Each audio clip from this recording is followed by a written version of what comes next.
Sometimes we want to use a picture or an image on a web page that is just far too large. So this is a picture that was taken with a camera, and it looks nice and good and it's what I want, but as soon as I put it on a web page, it is so big.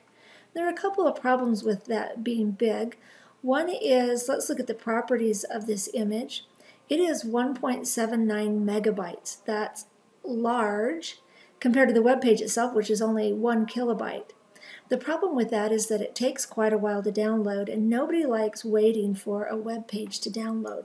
So even though we could resize this image, we could change the display size using CSS, it wouldn't change the file size, and we would still have this big file that needed to be downloaded. So what we want to do is we want to make the image the size that will be effective for our web page. So this one, the details on this is that it's 3264 pixels by 2448 pixels. And our web page is we probably want our web page to be about 720 pixels wide. So this is far too big. Well, there are lots of tools that let you resize images. The one that I'm going to demonstrate today is webresizer.com. And if I go to webresizer.com, I click on this resize photos here, and I upload an image. I want to choose the file. So there's the image file that I want, and I click upload. Notice it maxes out at 10 megabytes, but this one's 1.79. Watch at the time it's taking. I mean, this is a big enough file that it takes time. And even though upload speed is slower, we're still going to take time downloading if we use it on our web page. So here's the original image, and here's one that they've optimized. Notice how their displaying is the same size, but that's just something you can do with CSS, is to change what size it displays, but it's still really the same. It's much bigger file. So here you can see, here we have 1.8 megabytes. Notice it's reporting in kilobytes, and a megabyte is 1,000 kilobytes. And here they've resized it. Notice it looks, even to me, even better when it's been resized. And now it's only 41 kilobytes instead of 1,836 kilobytes, so significantly smaller. And here's where we get to decide how big we want it. So we can leave it at this 400 that they have, or we can say, you know, I really want it to fill up most of my page, although not all of it. So let's just do 680 pixels. And then I can put what value I want here and click Apply Changes. And there it shows me that page. And so this is kind of on the bigger side. So once I think I've got it the way I want it, I can download this image and save it. Now I need to know where I am, because I've got to be able to scroll to where I want it to be. So right here is where I want it.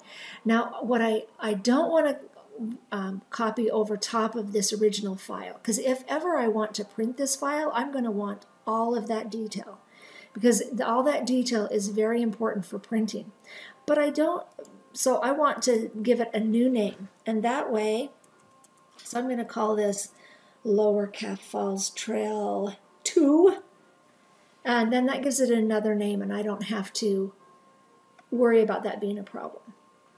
Now, another thing that I can do is I can say, well, maybe I want it smaller than that, so maybe I really want it 320 wide.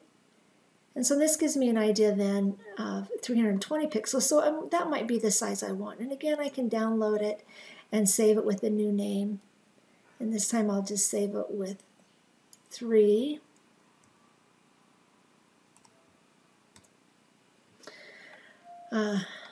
Okay, let's go ahead. And so we've got 2 then that we have resized. If we go use those in here, instead of using Lower Calf Falls Trail, let me go ahead and put 1 in there. And let me go ahead and put the other one so we can see them both. So I'm just going to copy and put another version here. And I'll do, oh, did I do 2 and 3? Let me go check if I did them right. Oh yeah, I did 2 and 3. So I'll make this one 3 and this one 2. And save that. And then I'm going to go back and refresh this page. Remember, I had this great big one, and now let's refresh it and see what we come up with. And there, Now we've got two different sizes to work with, and we can decide which one of these do I like, or do I like something in between and I want to resize it to something else. So getting an idea of how big you want your image to do is helpful, and then you can get the image size that you want. Another thing that we can do with these kind of tools, I'm going to click Start Over, so nothing has changed, and I want to say, you know what, I want this bigger size. I want it to be the 680 big, but there's a section of this that I want the path. So maybe what I want here is just the path, because I want to do something that has to do with paths for my image. So I don't really want all of this beautiful sky and rocks. Seems odd, right? But what I can do is I can crop the image. And here it lets me pick how much of this image do I want. And if I want to say, okay, well, I really want that 320 like we had with the other one. And I can scroll down and I can say, I want that. You know what? I want a tall, skinny picture. So I'm going to say that I want it 320 wide and 480 tall. Well, that's almost the whole thing. And there I pick up the path and some of the mountain and some of the sky. So there I still get some of the beauty, but I get the path, which is what I'm looking for on my particular page. So now, I'm going to apply these changes. And there I have it. And I can now download this image.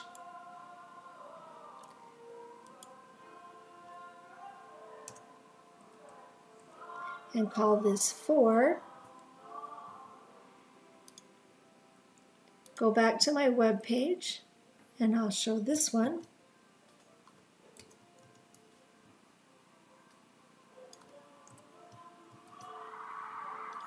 And then refresh.